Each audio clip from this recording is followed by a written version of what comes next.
कोई भी रिश्ता प्रेम तथा विश्वास पर आधारित होता है और हमारे जीवन में रिश्ते नाजुक और बेहद महत्वपूर्ण होते हैं। किसी भी इंसान के लिए जीवन में अकेले रहना नामुमकिन है, इसलिए हमें कुछ रिश्ते हमारे जन्म से पहले ही मिल गए और कुछ बाद में। लेकिन इन रिश्तों को निभाना ये हमारे हाथ में है। हमें अपने रिश्तों को मजबूत बनाने के लिए प्रयास करना चाहिए। हर रिश्ते में विश्वास का होना बहुत जरूरी है, तभी वो रिश्ता लंबे समय तक टिक पाएगा। रिश्ते को बेहतरीन बनाए रखने के लिए उसकी नींव मजबूत होनी चाहिए। ऐसे में किसी एक का विश्वास भी डगमगा जाए तो पूरी नींव हिल सकती है। तो कई बार आपसी मतभेद की वजह से रिश्ते के टूटने तक की नौबत आ जाती है। इसलिए इनकी अहमियत को समझना चाहिए। रिश्तों के बिना मनुष्य का जीवन अधूरा है। अपने रिश्तों और पैसों की कदर एक समान करें। दोनों का कमाना मुश्किल है, लेकिन गंवाना बहुत आसान। रिश्तों को शब्दों का मोहताज ना बनाइए। अगर अपना कोई खामोश है तो खुद ही आवाज लगाइए। रिश्ता निभाना हर एक के बस की बात नहीं है। खुद को दुख देना पड़ता है किसी दूसरे की खुशी के लिए। रिश्तों की खूबसूरती एक दूसरे को समझने में। खुद जैसा इंसान तलाश करोगे तो अकेले रह जाओगे। बहुत विनम्रता चाहिए रिश्तों को निभाने के लिए। छल कपट से तो सिर्फ महाभारत रची जाती है। जहां सफाई देनी पड़ जाए हर बार, वो रिश्ते कभी गहरे नहीं होते। रिश्ते नाते वो होते हैं जिसमें शब्द कम लेकिन समझ ज्यादा हो, जिसमें तकरार कम और प्यार ज्यादा हो, जिसमें आशा कम और भरोसा ज्यादा हो। अगर दो व्यक्ति में कभी लड़ाई ना हो तो समझ लेना कि रिश्ता मन से नहीं दिमाग से निभाया जा रहा है। प्यार इंसान से करो, उसकी आदत से नहीं। रूठो उनकी बातों से, मगर उनसे नहीं। भूलो उनकी गलतियों पर, उन्हें नहीं, क्योंकि रिश्तों से बढ़कर कुछ भी नहीं। अच्छे लोगों का हमारे जीवन में आना भाग्य की बात है, लेकिन उन्हें संभाल कर रखना वो हमारे हुनर की बात है। 1 मिनट लगता है रिश्तों का मजाक उड़ाने में और सारी उम्र बीत जाती है उस रिश्ते को बनाने में। अपने रिश्ते को बारिश की तरह ना बनाइए जो आई और गई, बल्कि रिश्ते ऐसे बनाइए जो हवा की तरह हमेशा आपके संग रहे। एक सच्चा दोस्त वही होता है जो पूरी दुनिया के चले जाने के बाद भी आपके साथ होता है। दुनिया का सबसे बेहतरीन रिश्ता वही होता है जहां एक हल्की सी मुस्कुराहट और एक छोटी सी माफी से जिंदगी दोबारा पहले जैसे हो जाती है। कोई भी रिश्ता तोड़ने से पहले एक बार स्वयं को पूछ ले कि आज तक इस रिश्ते को क्यों निभा रहे थे। कोई भी रिश्ता बनाना इतना आसान है जैसे मिट्टी पर मिट्टी लिखना, पर उसे निभाना उतना ही मुश्किल है जैसे पानी पर पानी से पानी लिखना। यदि आप प्यार करने के लायक बनना चाहते हो तो प्यार करो और प्यारे बनो। हो सकता है कि लोग आपके द्वारा कहे गए शब्द भूल जाए, लेकिन वो ये बात कभी नहीं भूलते कि आपने उनको कैसा महसूस कर पाया। प्यार से बने रिश्ते को तोड़ने की कितनी भी कोशिश करो, रिश्ते नहीं टूटेंगे, लेकिन स्वार्थ से रिश्ते बनाने की कितनी भी कोशिश करो, रिश्ते कभी नहीं बनते। सच्चे नाते की खूबसूरती एक दूसरे की गलतियों को बर्दाश्त करने में है, क्योंकि बिना कमी का कोई व्यक्ति तलाश करोगे तो अकेले रह जाओगे। जिन्होंने हमें खुशियां दी, हमें उनका धन्यवाद करना चाहिए, क्योंकि वो उन मालियों की तरह होते हैं जो अपने अस्तित्व भर से बाग को हरा भरा कर देते हैं। कभी भी दूसरों के आदर्श रूप को प्रस्तुत ना करें, वो कभी आपकी आशाओं पर खड़े नहीं उतरेंगे। जो रिश्ता हमको रुला दे उससे गहरा रिश्ता कोई नहीं। जो रिश्ता रोता हुआ छोड़ दे उससे कमजोर रिश्ता कोई नहीं। यदि हम ढूंढे तो जिंदगी में एक बहुत ही बुरा सच है कि वही लोग आपको चोट पहुंचाते हैं जिन्हें आप सबसे ज्यादा प्यार करते हैं। जीवन में रिश्ता होना जरूरी है, लेकिन उस रिश्ते में जीवन होना जरूरी है। रिश्ते अंकुरित होते हैं प्रेम से, जिंदा रहते हैं संवाद से, और मुरझा जाते हैं गलत फहमियों से, और बिखर जाते हैं अहंकार से, और मर जाते हैं मौन युद्ध से। रिश्ता चाहे कितनी भी दूर क्यों ना हो, उन्हें अपनेपन का एहसास दिलाते रहना चाहिए। अगर कोई रिश्ता निभाना है तो इन 2 आंखों की तरह निभाओ। साथ सोती है, साथ जागती है, साथ हंसती है और साथ रोती है। फिर एक दिन साथ ही हमेशा के लिए बंद हो जाती है। हमें ऐसे व्यक्ति को संभाल के रखना चाहिए जिसने आपको ये 3 भेंट दी हो: साथ, समय और समर्पण। संबंधों की कुल 5 सीढ़ियां होती है: देखना, अच्छा लगना, चाहना और पाना। ये 4 बहुत सरल सीढ़ियां हैं, लेकिन सबसे कठिन 5वीं सीढ़ी है निभाना। जीवन में सिर्फ वहां तक ही झुकना चाहिए जहां तक संबंधों में लचकता और मन में आत्मसम्मान बना रहे।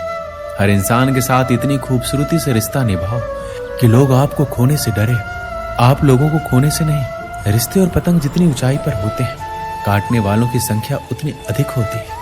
संसार में कोई मनुष्य सर्वगुण संपन्न नहीं होता है, इसलिए कुछ कमियों को नजरअंदाज कर रिश्ते बनाए रखिए। अगर कोई आपकी उम्मीद से जीता है तो आप भी उसके यकीन पर खरा उतरिए, क्योंकि इंसान उसी से उम्मीद रखता है जिसको वो अपने सबसे करीब मानता है। रिश्ता ऐसा हो जिस पर नाज हो, कल जितना भरोसा था उतना ही आज हो। रिश्ता सिर्फ वो नहीं जो गम या खुशी में साथ दे, रिश्ते तो वो है जो हर पल अपनेपन का एहसास दे। रिश्ते प्यार और मित्रता हर जगह पाए जाते हैं, परंतु ये ठहरते वही हैं जहां पर इन्हें आदर मिलता है।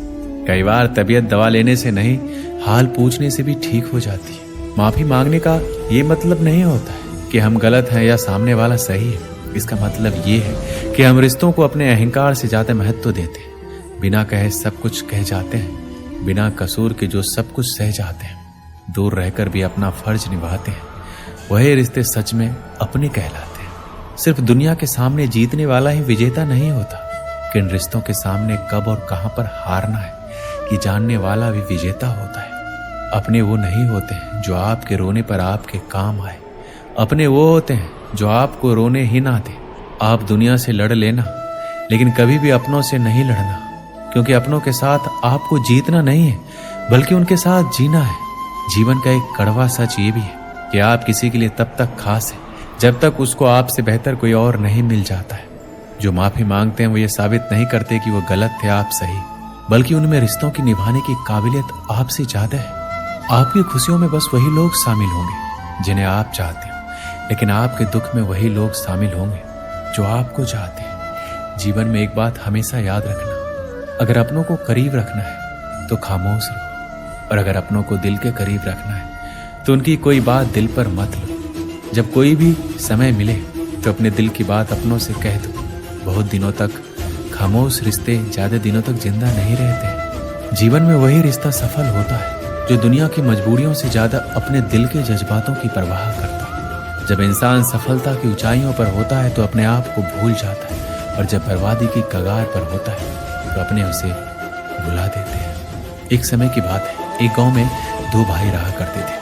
दोनों ही बड़े स्नेह के साथ रहते थे। कोई चीज लाते तो एक दूसरे के परिवार के लिए भी अवश्य लाते। छोटा भाई भी सदा बड़े को आदर तथा सम्मान की दृष्टि से देखता था। एक दिन किसी बात पर दोनों में कहा सुनी हो गई और छोटे भाई ने बड़े भाई को अपशब्द कह दिया। वहीं से दोनों के रिश्ते में खटास आ गई। पूरा 1 साल बीत गया, लेकिन दोनों में से किसी ने भी एक दूसरे से बात करने की कोशिश नहीं की। जब छोटे भाई की बेटी की शादी का अवसर आया तो उसने सोचा कि बड़े तो बड़े ही होते हैं, मैं उन्हें मना लेता। उसने भाई से बीती बातों की क्षमा मांगी और घर का विवाह कार्य संभालने का निवेदन किया। लेकिन बड़ा भाई मन में बात लेकर बैठा था, इसलिए उसने विवाह में जाने से मना कर दिया। इससे छोटा भाई भी दुखी हुआ, लेकिन उसने ठान लिया कि किसी भी तरह भाई को मना कर रहूंगा। विवाह के लिए काफी कम दिन बचे थे।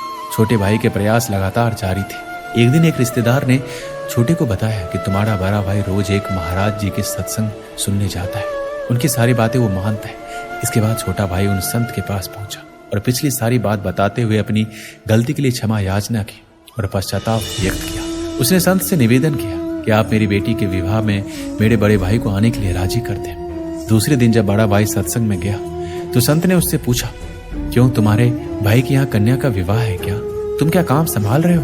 उसने जवाब दिया, मैं तो विवाह में सम्मिलित ही नहीं हो रहा हूँ। कुछ वर्ष पूर्व मेरे भाई ने मुझे ऐसे कड़वे वचन कहे थे जो आज भी मेरे हृदय में कांटे की तरह खटक रहे। संत जी ने कहा, सत्संग के बाद मुझसे मिलकर जाना। सत्संग समाप्त होने के बाद बड़ा भाई संत के पास पहुंचा तो उन्होंने पूछा, मैंने बीते रविवार को जो प्रवचन दिया था उसमें क्या कहा था?